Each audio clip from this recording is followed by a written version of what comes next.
1941, an idea was born that would culminate in a chain of laboratories enabling science to play its proper role in the economic development of the country. In 1942, the Council of Scientific and Industrial Research was born. Dr. Shanti Swarup Bhatnagar was the first director. आमच्या आता 38 प्रयोगशाळा आहेत, जवळजवळ 22,000 लोक काम करतात आणि माझ्या मते ही जगातली सगळ्यात मोठी अशी एक संस्था आहे. ह्या प्रयोगशाळा ज्या आहेत ह्या वेगवेगळ्या विषयावर काम करतात. जसं NCL केमिकल्सवर काम करते, रसायनावर, ती राष्ट्रीय रासायनिक प्रयोगशाळा आहे. त्याप्रमाणे नॅशनल एरोस्पेस लॅबॉरेटरी आहे, ती एरोस्पेसमध्ये काम करते. सारस नावाचं आमचं 14 सीटरचं एअरक्राफ्ट आहे, ते रोल आउट झालं 4 फेब्रुवारीला. आणि माझ्यामध्ये सिव्हिल एव्हिएशन इंडस्ट्रीमध्ये हे पहिलं मोठं पाऊल आपण उचललेलं आहे. ते NL मध्ये काम चालतं. गोव्यामध्ये नॅशनल इन्स्टिट्यूट ऑफ ओशनोग्राफी आहे. या समुद्रामध्ये जी संपत्ती आहे त्याच्यावरचं संशोधन करायचं. आमची इंडियन इन्स्टिट्यूट ऑफ पेट्रोलियम आहे डेहराडूनला, त्याच्यावर पेट्रोलियमवर काम चालतं. किंवा लखनौमध्ये आमची सेंट्रल ड्रग रिसर्च इन्स्टिट्यूट आहेत, ते औषधी बनवतात. आता उदाहरणार्थ जर कोणाला मलेरिया झाला, आज तुम्ही बाजारात मुंबईत गेलात तर तुम्हाला इमाल म्हणून मिळेल सेरिब्रल मलेरियावर, ते कोणी केलेलं आहे? आम्ही केलेलं आहे. किंवा स्त्रिया फॅमिली प्लॅनिंगसाठी सहेली घेतात, ज्याला once a week non steroidal म्हणतात, ते कोणी केलं आहे? ते आम्ही केलं आहे. अशा प्रकारची ती कामं ह्या प्रयोगशाळा करत असतात.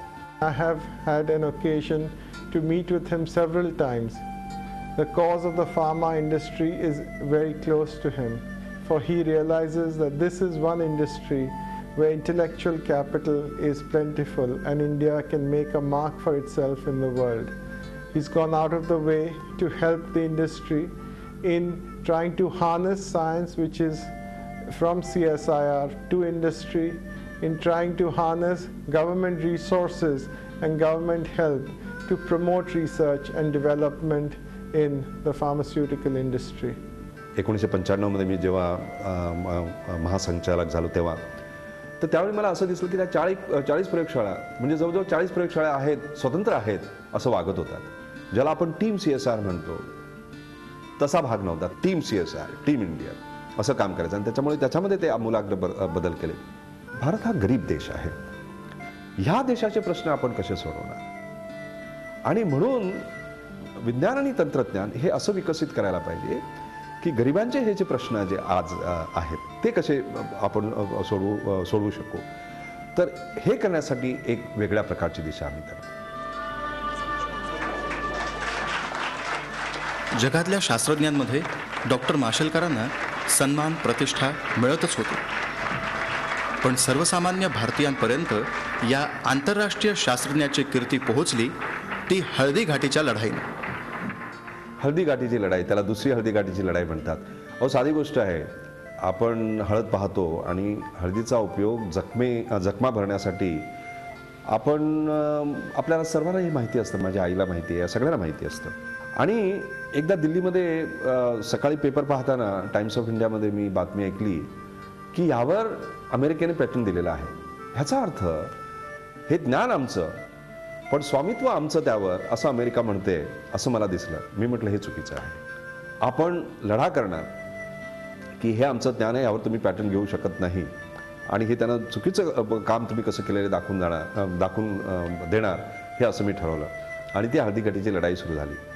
तर त्याच्यामध्ये पॅटर्नमध्ये काय असतं की पॅटर्न फक्त अशा विषयावर दिलं जातं की ज्याच्यामध्ये 3 क्रायटेरिया असतात: नॉवेल्टी, नॉन ऑब्वियसनेस आणि युटिलिटी. म्हणजे काहीतरी नाविन्य असावं लागतं. आता जी गोष्ट आधीपासून माहिती आहे त्याच्यामध्ये नाविन्य काय आहे? प्रश्नच नाही. आणि म्हणून आम्ही काय केलं की आपले संस्कृत श्लोक म्हणा किंवा इतर पालीमधलं, हिंदीमधलं जे सगळं काय होतं ते सगळं गोळा केलं आणि त्यांना तिकडे पाठवलं. बऱ्याच लोकांनी त्यावेळी म्हटलं, अरे तू अमेरिकेकडे लढा देतोयस, तू जिंकशील का? मग एका न्यूजपेपर एडिटरला मी म्हटलेलं मला अजून आठवतं की मी जर हरलो तर दिल्ली सोडून मी परत माझ्या प्रयोगशाळेमध्ये जाईन. तेवढा आपल्याला कॉन्फिडन्स, कारण हे ज्ञान आपलं होतं, ते आपण जिंकलो. त्याच्यानंतर मग बासमतीवर सुद्धा त्यांनी पॅटर्न घेतली होती. ती लढाईसुद्धा एक कमिटी होती माझ्या अध्यक्षतेखाली, त्यातूनच ती लढाई झाली आणि ती सुद्धा आपण जिंकली आणि ते पॅटर्नसुद्धा स्क्रॅप झालं. पण ह्याचा फायदा असा झाला की अमेरिकेसारख्या देशाला असं दिसलं की आपण इतरांच्या ज्ञानावर डल्ला मारू शकत नाही आणि भारतामध्ये ही शक्ती आहे की हे माझं आहे आणि यावर तुमचा अधिकार नाही, तुमचं स्वामित्व नाही, हे आपण हे भारत आपल्याला दाखवून देतो आहे. आणि त्यामुळे आता काय झालेलं आहे, ही जी पहिली छोटीशी हळदीगाठीची लढाई झाली त्याचा परिणाम, दूरगामी परिणाम असा झालेला आहे की पूर्वी काय असायचं की ज्ञान म्हणजे फक्त प्रयोगशाळेत निर्माण झालेलं किंवा उद्योगामध्ये निर्माण झालेलं. आपलं जे पारंपरिक ज्ञान आहे, जे जीवनांच्या प्रयोगशाळांमध्ये काम करून लोकांनी आपल्या अनेक शतकं काम करून मिळवलेलं आहे, त्याला काही किंमत दिली जात नसे. आता ही किंमत दिली जाणार आहे. आणि ट्रॅडिशनल नॉलेज डिजिटल लायब्ररी नावाचा एक प्रकार आता आम्ही करतो आहोत आणि ह्या प्रयोगाला सगळ्यांनी मान्यता दिलेली आहे, वर्ल्ड इंटेलेक्च्युअल प्रॉपर्टी ऑर्गनायझेशन. आणि ह्यामुळे आता ह्याच्यानंतर चुकीची पॅटर्न्स दिली जाणार नाही.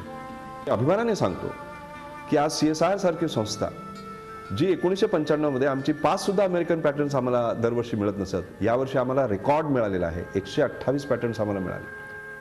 19 पुस्तकं, 240 शोध निबंध लिहिणाऱ्या डॉक्टरांना देश विदेशातील 14 विद्यापीठांनी डॉक्टरेट देऊन गौरवलं आहे.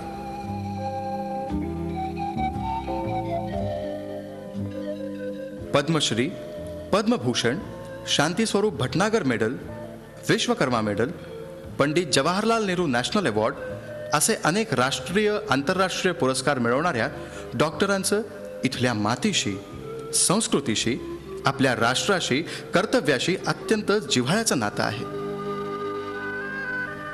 FRS fellow of royal society हा आंतरराष्ट्रीय सन्मान मिळवणारे ते तिसरे भारतीय इंजिनियर आहेत.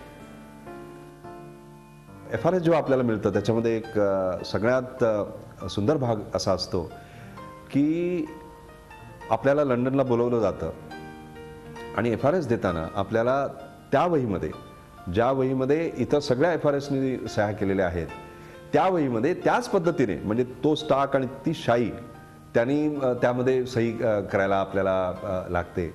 आणि हा मोठा मान असतो. आणि त्याच्यात सगळ्यात महत्त्वाचं म्हणजे कुठल्याही एका FRSची सही तुम्हाला पाहायची त्यावेळी मुभा असते. आणि बहुतेक लोक न्यूटनची सही पाहतात आणि ही न्यूटनची सही 9व्या पानावर आहे. तर माझ्या मते ज्या वहीमध्ये न्यूटनने सही केलेली आहे, आईन्स्टीनने सही केलेली आहे, त्या वहीमध्ये मला स्वाक्षर करण्याचा बहुमान मिळाला, हे माझ्या मते माझ्या आयुष्यातली सगळ्यात मोठी आनंदाची गोष्ट आहे. Any organization is built on the strength of its leadership. During the 1998 Bhatnagar Prize ceremony, I had commended the role played by Dr. Mashelkar in giving a new vision to CSIR. We facilitate him today for completing 25 years of distinguished service to CSIR.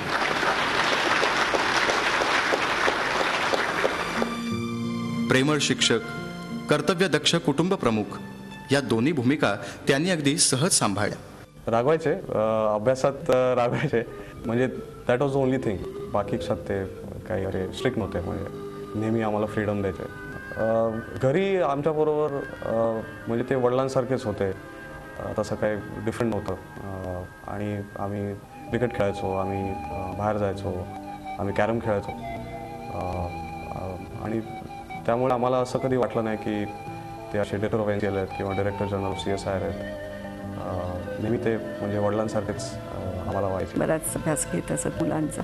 मुलंही तशी होती, स्वतःहून बसत नसत अभ्यासाला.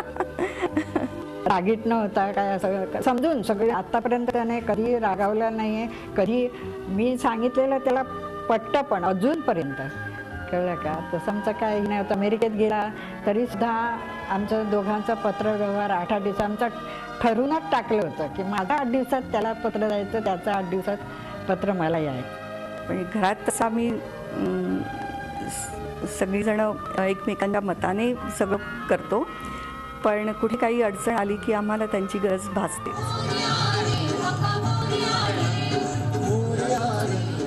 गणपती, गणेशावर आमची प्रचंड श्रद्धा आहे. मला वाटतं आमच्या घरात गणेशाच्या जवळजवळ 50-60 तरी मूर्ती असतील. गणेश चतुर्थी आम्ही साजरी करतो, जोरात साजरी करतो अगदी, म्हणजे आरत्या वगैरे असतात. 4थ्या दिवशी आमच्याकडे महापूजा असते सत्यनारायणाची, आणि त्या दिवशी आम्ही जवळजवळ 300-400 लोकांना घरी बोलवतो. आणि ही परंपरा आता कितीतरी वर्ष चालू आहे. तुम्हाला सांगितलं तर एखाद्या वेळा आश्चर्य वाटेल की तो विद्यार्थी असताना त्याने एक सुंठी वाचून खोकला गेला असं एक छोटंसं नाटुकलं लिहिलं होतं. त्याच्यात काम केलं होतं आणि मला वाटतं दिग्दर्शनही त्यानेच केलेलं असं. हो हो, मी आणि माझा एक मित्र नरेश शहा आम्ही दोघांनी मिळून एक सुंठी वाचून खोकला गेला असं नाटक शाळेमध्ये असताना लिहिलं होतं. मी 9वीत होतो मला वाटतं त्यावेळी. आणि त्या नाटकाची गंमत अशी की नेहमी नाटकाचा जो लेखक असतो तो एकच असतो. यावेळी 2 लेखक होते त्याच्यामध्ये, म्हणजे ही आमची पार्टनरशिप होती नरेशची आणि माझी. दुसरी एक गंमत म्हणजे अशी की त्या नाटकाचं लिहिण्यापासून ते दिग्दर्शन करण्यापासून ते काम करण्यापर्यंत मी सगळा त्याच्यामध्ये भाग घेतला होता आणि त्याला पहिलं बक्षीसही मिळालं होतं, मला अजून आठवतं. दिग्दर्शन करण्यामध्ये मी त्याच्यामध्ये एवढं माझं लक्ष गेलं होतं की मी स्वतःचे डायलॉग्स जेव्हा नाटक सुरू झालं त्यावेळी विसरलो. म्हणजे ते अजून मला आठवतं. 8 वाजता 9 वाजता डबेवाले येतात, घाईघाई स्वयंपाक करायचा आणि द्यायचा. कधी मीठ विसरायची, कधी काय हळद विसरायची, पण त्याला काहीच माहिती पडायची. आज भाजी कशी झाली आल्या विचार, छान झाली होती. पण मी दुपारी जेवायला बसते तेव्हा मला कळायचं त्याच्यात मी मीठ घातलेलं नाही. गोव्यातलं जेवण मला आवडतं. त्या व्यतिरिक्त वेस्टर्न स्टाईल फूडमध्ये मी काही विशेष त्याच्यामध्ये रुची आतापर्यंत घेतलेली नाही आहे. आईची आणि माझ्या पत्नीची नेहमी एक कंप्लेंट असते की त्याला काही दिलं तरी त्याला काही फरक पडत. Commitment. If he came to wedding or he came for some function like my felicitation function, he took lot of interest, participated. There was a song composed on me in which he was one of the singers. शास्त्रीय संगीत मला आवडतं, मला त्यातलं विशेष कळतं असं नाही. आणि रात्री झोपायच्या आधी आता काय झालेलं आहे, मॉडर्न टेक्नॉलॉजी आल्यामुळे जर आपण एखादा CD आतमध्ये लावला आणि तो ऐकत आपल्याला कधी झोप येते तर उठून तो बंद करायची आवश्यकता नाही. तर त्यामुळे मी असं ऐकत रात्री झोपत असते रोज आणि हे अजून चालतं. त्यांना आम्ही शाळेत बोलावलं आणि शाळेतल्या जिन्याहून वर चढून आले तेव्हा त्यांना काही शिक्षकांच्या तसबिरी दिसल्या. पहिली गोष्ट जर माशेलकरांनी कोणती केली असेल तर त्या तसबिरींना एखाद्या देवाला नमस्कार करावा इतक्या भावभक्तीने पूज्यपणाने नमस्कार केला. हे जेव्हा जेव्हा मला आठवतं तेव्हा अजूनही माझ्या डोळ्यात पाणी तरारतं. आणि जर आपले विद्यार्थी इतका भाव आपल्याबद्दल राखीत असतील तर शिक्षक होण्यामध्ये आम्ही धन्य पावलो असं केव्हा केव्हा वाटायला लागतं. अनेक अडीअडचणींना तोंड द्यावं लागलं. पण मला असं वाटतं की जर एक श्रद्धा असली देवावर, आपल्या आईवर, आपल्या शिक्षकांवर, त्यांचे आशीर्वाद जर आपल्या मागे असले त्यांचे आणि समाजाचे, आणि त्यांची जर मदत जर मिळाली आणि जर एक आत्मविश्वास असला तर मला वाटतं आपण काही मिळवू शकतो आयुष्यामध्ये.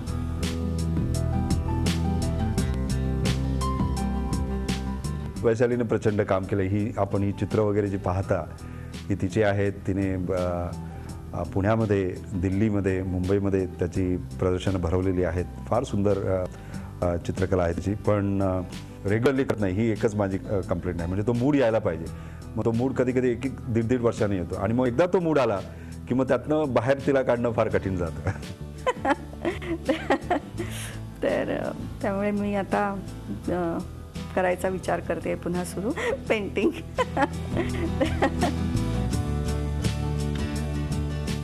दोन नाती आहे, एक नातू आहे, कळलं का. तर सगळे माझी विचारपूस करतात, पाहिजे नको बघतात. सगळं मुलगा पण सगळं व्यवस्थितशीर हे करतो. एकदम समाधानी आहे.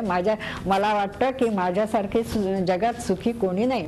मागे वळून पाहिलं तर मला काही खंत नाही. म्हणजे मला जर कोणी विचारलं की तुझा एक नवीन जन्म झाला तर तुला काय होणं आवडेल किंवा काय करणं आवडेल, तर म्हणजे मी जे या आयुष्यामध्ये केलेलं आहे तेच मला करायला आवडेल. आणि हे महत्त्वाचं आहे की ह्याच्यामध्ये आत्मविश्वास कधी सोडता कामा नये आणि श्रद्धा ही स्वतःमध्ये पण असली पाहिजे आणि आपलं जे एक आपण एक ध्येय आपल्यासमोर ठेवतो ते ध्येय आपण कधीही विसरता कामा नये. हे जर झालं तर मला वाटतं की काही अशक्यप्राय नाही आहे. आज मी म्हणेन की आज आपण एका माशेलकरशी बोलतात. माझ्या मते आज आपण खेड्यापाड्यात गेलात, झोपडपट्टीत गेलात तर तुम्हाला असे लाखो माशेलकर दिसतील.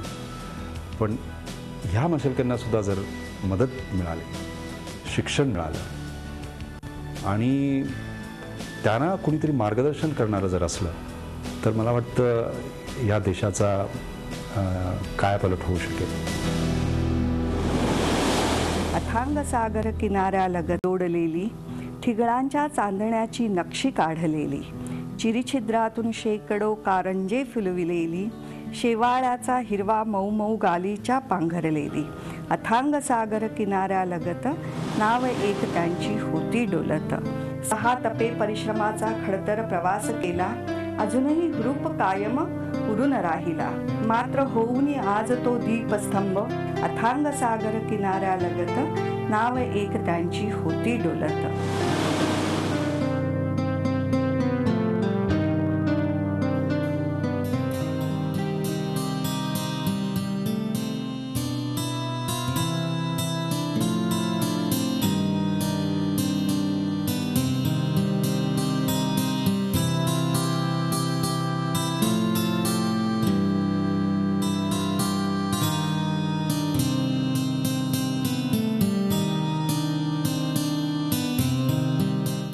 झी 24 तास, एक पाऊल पुढे.